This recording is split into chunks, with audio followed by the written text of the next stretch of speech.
Maayong adlaw natong tanan mga kananay. Na ako i-share sa inyo nga istorya. Ang akong apo, gidas akong apo dere sa ako kay ang iyang nanay dito man nagkuan sa kanana ang tambong sa praktisayaw sa iyang magulang. Diri sa ako, so akong gitulog. Gipakaon sa ako daan tapos akong gitulog. Karon pagpakaon ako sa iya ha, tulog siya dayon.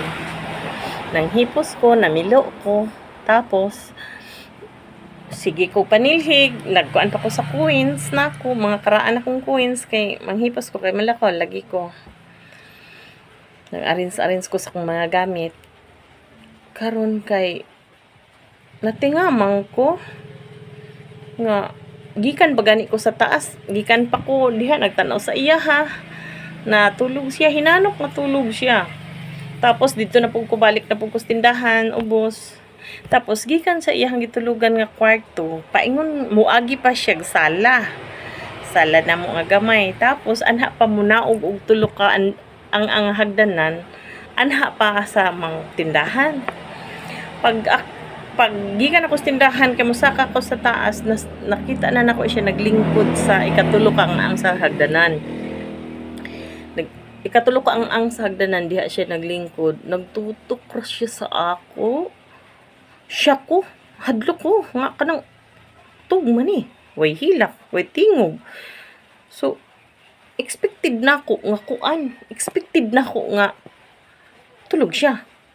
Naglingkod ra siya siya nga nagtutok sa ako nga kana na ang walay tingog. Gigakos na ko siya. Wala, mata naman ka. Gakos na ko siya. 1 year old pa. Pero gilanta na siya. Kanang 3 days na siyang gilantan. Giubog sipon. Mata naman ka. Tingnan ko, anong wagilak. Kunit ako siya. Ubog na man. Gishare na ko kay murag creepy. Murag creepy siya. Murag unsa ba? Murag lain siya. Feel na ko lain. Murag ikuglbaan ko pag akos na ko niya. For Jesus name, mata manday ka. Na, gipunit na ko siya, gigakos na ko siya, bugnaw siya. Tapos akong butang siya, balik sa duyan. Kung sige na, kay kwantahan man og lami ni Lola. Tug na siya dayon. Yung mata dayon, wapod siya lihok, walay saba. Tulog tritso. So, karong tulog siya. Walay hilak. Natingala ko, gusto na ako walain. Murag gikulbaan ko hangtod karon. Lainan ko, murag unsa ba? Unsa to?